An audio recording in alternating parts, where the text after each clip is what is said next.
Hello everyone, मेरे YouTube channel UPSC notes by Shikha में आपका स्वागत है।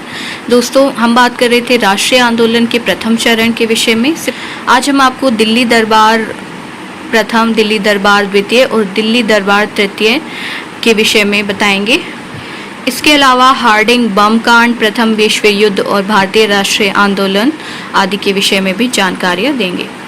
तो शुरू करते हैं। दिल्ली दरबार 1911 इंग्लैंड के सम्राट जॉर्ज पंचम तथा महारानी मैरी के स्वागत में लॉर्ड हार्डिंग द्वारा 12 दिसंबर 1911 को दिल्ली में एक भव्य दरबार का आयोजन किया गया।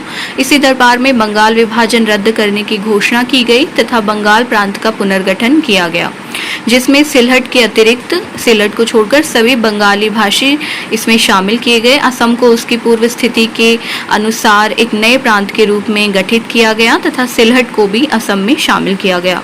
दिल्ली दरबार की सबसे महत्वपूर्ण घोषणा थी भारत की राजधानी को कलकत्ता से दिल्ली स्थानांतरित करना, जो कि 23 दिसंबर 1912 को की गई। इसका वास्तविक व राजनीतिक उद्देश्य था बंगाल विभाजन विरोधी आंदोलन के केंद्र कलकत्ता की प्रतिष्ठा को कम करना तथा दिल्ली राजनीतिक हलचलों से अप्रभावित शहर था और वहां से सभी प्रांतों पर नियंत्रण रखा जा सकता था।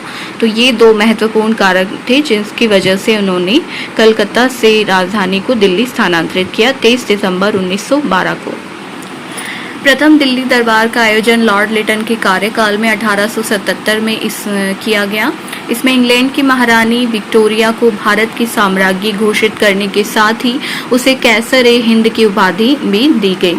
इसी समय दक्षिण भारत में भयंकर अकाल पड़ रहा था, जिसमें लाखों लोग मारे गए। दूसरी ओर लॉर्ड लिटन द्वारा इस दिल्ली दरबार के आयोजन में बेशुमार धन की बर्बादी की गई। द्वितीय दिल्ली दरबार का आयोजन लॉर्ड कर्जन के काल में 1903 ईस्वी में हुआ। इसके अंतर्गत इंग्लैंड के बादशाह एडवर्ड सप्तम की ताजपोशी की घोषणा की गई। इसका उद्देश्य मात्र ब्रिटिश सरकार की शक्तियों का प्रदर्शन करना था तथा इसके आयोजन पर पहले से भी अधिक धन खर्च किया गया। तृतीय दिल्ली दरबार का आयोजन लॉर्ड हार्डिंग के कार्यकाल में 1911 ईस्वी में हुआ। इस अवसर पर इंग्लैंड की बादशाह जॉर्ज पंचम व उनकी महारानी मैरी का भारत में आगमन हुआ। इसके अंतर्गत बंगाल विभाजन रद्द किया गया व दिल्ली को राजधानी बनाया गया। अब बात करते हैं हार्डिंग बम कांड के विषय में। 23 दिसंबर 1912 को राजधानी परिवर्तन के दिन जब लॉर्ड हार्डिंग ब्रिटेन के शाही राजवंश व अपने परिवार के साथ दिल्ली में एक भव्य समारोह के साथ प्रवेश कर रहा था, उस समय हार्डिंग के जुलूस पर बम फेंका गया जिसमें वह घायल हो गया। यह बम बसंत विश्वास मनमथनाथ द्वारा फेंका गया था, जिसके प्रमुख सूत्रधार जो थे वो रासबिहारी बोस थे। इस घटना को दिल्ली षड्यंत्र केस के नाम से जाना जाता है। इस मुकदमे में बसंत विश्वास, बाल मुकुंद, अवध बिहारी, मास्टर अमीर चंद को फांसी दी गई तथा रासबिहारी बोस जापान भाग गए। जापान पहुंचकर उन्होंने क्रांतिकारी गतिविधियों को जारी रखा व द्वितीय विश्व युद्ध के समय 1942 में इंडियन इंडिपेंडेंस लीग का गठन किया तथा आजाद हिंद फौज की स्थापना में भी योगदान दिया। बात करते हैं प्रथम विश्व युद्ध के दौरान भारत में स्थिति परिस्थितियों के विषय में। 1914 में प्रथम विश्व युद्ध के दौरान विश्व दो ध्रुवों में विभक्त हो गया था। प्रथम गुट में जहां जर्मनी, ऑस्ट्रिया, इटली, तुर्की थे, तो वहीं दूसरे गुट में फ्रांस, इंग्लैंड व रूस थे। इंग्लैंड द्वारा जर्मनी के विरुद्ध युद्ध की घोषणा के बाद भारत को स्वयमेव युद्धरत देश मान लिया गया तथा युद्ध के दौरान अंग्रेजों द्वारा भारतीय संसाधनों का बुरी तरह शोषण किया गया। उदारवादी नेताओं ने ब्रिटिश सरकार के प्रति अपनी पूर्ण निष्ठा का परिचय दिया। उनका मानना था कि युद्ध समाप्त होने के बाद ब्रिटिश सरकार को दिए गए सहयोग के बदले उनके स्वराज व स्वशासन की मांग को पूरा किया जाएगा। इसी दौरान ही एनी बेसेंट व तिलक द्वारा प्रारंभ किए गए होम रूल आंदोलन का राष्ट्रवाद फैलाने में महत्वपूर्ण योगदान रहा। साथ ही क्रांतिकारी व आतंकी गतिविधियों ने भी प्रथम विश्व युद्ध के दौरान जोर पकड़ा। इससे निपटने के लिए सरकार ने भारतीय अपराध कानून संशोधन अधिनियम व भारत सुरक्षा अधिनियम जैसे उत्पीड़क कानून लागू किए। भारत सुरक्षा अधिनियम के तहत युद्ध काल में सरकार विरोधी तत्वों के दमन के लिए यह लाया गया था। इस दौरान आतंकी व क्रांतिकारी घटनाओं के न्याय प्रक्रिया के लिए न्यायाधिकरणों का गठन किया गया। सैकड़ों क्रांतिकारियों को ठीक से मुकदमा चलाए बिना ही काला पानी की सजा एवं कठोर यातनाएं दी गई। प्रथम विश्व युद्ध के दौरान ब्रिटेन सरकार द्वारा तुर्की के विरुद्ध युद्ध की घोषणा के परिणाम स्वरूप भारतीय मुसलमान ब्रिटिश विरोधी हो गए। तुर्की में ऑटोमन साम्राज्य के विघटन एवं पराजय के उपरांत मुस्लिम लीग ने कांग्रेस के साथ संबंधों को घनिष्ठ करने का प्रयास किया, जिसकी परिणति लखनऊ समझौता एवं खिलाफत आंदोलन के रूप में हुई। अब बात करते हैं होम रूल आंदोलन के विषय में। 1914 में 8 वर्ष की सजा काटकर तिलक जेल से रिहा हुए। इन परिस्थितियों में स्वराज प्राप्ति के लिए सरकार पर दबाव डालने के उद्देश्य से तिलक व एनी बेसेंट ने एक ऐसे आंदोलन को आरंभ करने का निर्णय लिया जो व्यवस्था के अधीन रहते हुए संघर्ष कर सके। इसी उद्देश्य से इन्होंने आयरलैंड के होम रूल आंदोलन से प्रेरणा लेते हुए भारत में होम रूल आंदोलन की शुरुआत की। होम रूल एक आयरिश आंदोलन था जिसका नेतृत्व करता रेमांड था।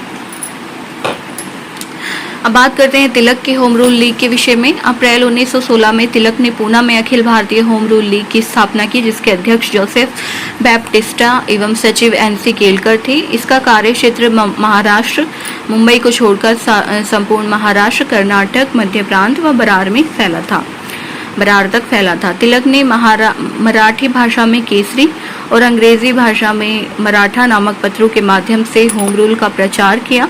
इन्होंने संपूर्ण भारत का भ्रमण कर स्वराज प्राप्ति के लिए जनमत तैयार करने का प्रयास किया और नारा दिया कि स्वराज मेरा जन्म सिद्ध अधिकार है और इसे मैं लेकर रहूंगा। ब्रिटिश शासन के अधीन रहते हुए संवैधानिक तरीके से स्वशासन प्राप्त करना इस होम रूल आंदोलन का उद्देश्य था। दूसरा है एनी बेसेंट की all India home rule league. Annie Besant द्वारा स्थापित होम रूल लीग के सचिव जॉर्ज अरुंडेल व अन्य सदस्यों में बीपी वाडिया, सीपी रामास्वामी अय्यर, जवाहरलाल नेहरू व बी चक्रवर्ती एवं जे बनर्जी शामिल थे। गोपाल कृष्ण गोखले द्वारा स्थापित सर्वेंट्स ऑफ इंडिया सोसाइटी के सदस्यों को लीग की सदस्यता ग्रहण करने से प्रतिबंधित कर दिया गया था। तिलक के क्षेत्रों को छोड़कर संपूर्ण भारत में इसे अपने कार्यक्रमों का प्रचार करने का दायित्व था। 1917 में एनी बेसेंट कांग्रेस के अध्यक्ष बनी। उन्होंने कहा कि भारत अब अनुग्रहों के लिए अपने घुटनों पर नहीं बल्कि अधिकारों के लिए अपने पैरों पर खड़ा है। ब्रिटिश सरकार होम रूल की बढ़ती लोकप्रियता से परेशान हो गई। परिणाम स्वरूप जून 1917 में Annie Besant, George Arundale, BP Wadia को सरकार द्वारा गिरफ्तार कर लिया गया। सर सुब्रमण्यम अय्यर ने गिरफ्तारी के विरोध में अपनी नाइटहुड की उपाधि वापस लौटा दी। इस आंदोलन की व्यापकता ने भारतीय राजनीति से उदारवादियों के प्रभाव को लगभग समाप्त कर दिया। साथ ही कांग्रेस में एक नई ऊर्जा का संचार हुआ, जिसने नए वायसराय को व्यापक सुधार कार्यक्रमों की घोषणा करने के लिए बाध्य कर दिया। परिणाम स्वरूप भारत सचिव मॉन्टेग्यू ने 20 अगस्त 1917 को ब्रिटिश संसद में एक प्रस्ताव पारित किया, जिसमें भारत को उत्तरदायी शासन देने की बात कही गई। इस घोषणा से एनी बेसेंट शांत हो गई तथा तिलक को इंडियन अनरेस्ट के लेखक, जिसने तिलक को भारतीय अशांति का जन्मदाता कहा था, वैलेंटाइन शिरोल पर मानहानि का मुकदमा दायर करने के लिए लंदन जाना पड़ा। इस तरह आंदोलन नेतृत्वहीन होकर खत्म हो गया। अब बात करते हैं लखनऊ समझौते के विषय में। सूरत अधिवेशन 1907 से लेकर 1915 तक कांग्रेस पर उदारवादियों का वर्चस्व रहा तथा ये किसी भी हाल में उग्रवादियों के साथ संबंध स्थापित नहीं करना चाहते थे। इस मतभेद ने राष्ट्रीय आंदोलन को काफी कमजोर कर दिया। 1915 में उदारवादी नेता गोपाल कृष्ण गोखले एवं फिरोज शाह मेहता की मृत्यु हो गई। ऐसी परिस्थितियों में महसूस किया गया कि यदि राष्ट्रीय संघर्ष में तीव्रता लानी है तो दोनों विचारधाराओं के नेताओं को एक साथ मंच पर आना होगा। इसके लिए एनी बेसेंट ने गर्म दल एवं नरम दल के नेताओं को एक साथ लाने का प्रयास किया, जिसकी परिणति कांग्रेस के 1916 के लखनऊ अधिवेशन में देखने को मिली, जिसकी अध्यक्षता अंबिका चरण मजूमदार ने की थी। यह अधिवेशन दो दृष्टि से महत्वपूर्ण रहा। पहला, तिलक के नेतृत्व में गर्मपंथियों का कांग्रेस में पुनर्प्रवेश और दूसरा, कांग्रेस और मुस्लिम लीग के मध्य समझौता। कांग्रेस और मुस्लिम लीग ने अलग अलग ढंग से संवैधानिक सुधारों की संयुक्त योजना से संबंधित प्रस्ताव पारित किए और राजनीतिक क्षेत्र में एक दूसरे के साथ सहयोग करने के संबंध में भी समझौते किए। यह समझौता लखनऊ समझौता या लीग कांग्रेस समझौता के नाम से जाना जाता है। इसी समझौते में कांग्रेस ने मुसलमानों के लिए पृथक निर्वाचन की मांग स्वीकार कर ली, जो कालांतर में भयावह सिद्ध हुआ। इस समझौते के बाद मुस्लिम लीग ने अपना अलग अस्तित्व बनाए रखा तथा मुसलमानों के लिए पृथक राजनीतिक अधिकारों की मांग जारी रखी।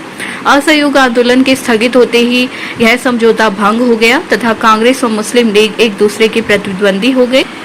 यही वह समझौता था जिसने भावी राजनीति के लिए सांप्रदायिकता का बीज बोया। मदन मोहन मालवीय ने लखनऊ समझौते का विरोध किया था। अब बात करते हैं मॉन्टेग्यू घोषणा 1917 के विषय में। प्रथम विश्व युद्ध की समाप्ति तथा उसमें प्राप्त भारतीयों का सहयोग, राष्ट्रवादी क्रांतिकारी गतिविधियों की तीव्रता, होम रूल आंदोलन की लोकप्रियता आदि ने ब्रिटिश सरकार को अपनी नीतियों में परिवर्तन के लिए बाध्य किया। ब्रिटिश प्रधानमंत्री लॉर्ड जॉर्ज द्वारा एडविन मॉन्टेग्यू, जिन्हें भारतीय राष्ट्रीय भावनाओं का समर्थक माना जाता था, को भारत सचिव के पद पर नियुक्त किया गया। 20 अगस्त 1917 को मॉन्टेग्यू ने ब्रिटेन के हाउस ऑफ कॉमन्स में इस बात की घोषणा की कि भारत में उत्तरदायी सरकार के क्रमिक विकास हेतु भारतीयों को प्रशासन में अधिक से अधिक भागीदारी प्रदान की जाएगी और क्रमिक रूप से स्वशासित संस्थाओं का विकास किया जाएगा। मॉन्टेग्यू घोषणा को उदारवादियों ने भारत का मैग्ना कार्टा कहा। मॉन्टेग्यू भारतीय नेताओं से विचार विमर्श करने हेतु भारत यात्रा पर आए। इसके पश्चात उन्होंने एक विस्तृत रिपोर्ट प्रकाशित की जिसका संबंध भारत के संवैधानिक सुधारों से था। यही रिपोर्ट 1919 के भारत शासन अधिनियम का आधार बनी, जिसे मॉन्टेग्यू चेम्सफोर्ड सुधारों के नाम से भी जाना जाता है। तो दोस्तों, आज हमने आपको भारतीय राष्ट्रीय आंदोलन के प्रथम चरण में दिल्ली दरबार के आयोजन व होम रूल आंदोलन के विषय में जानकारियां दी। अगर आपको हमारी वीडियो पसंद आई तो हमारे चैनल को सब्सक्राइब करें और बेल आइकन का बटन दबाएं।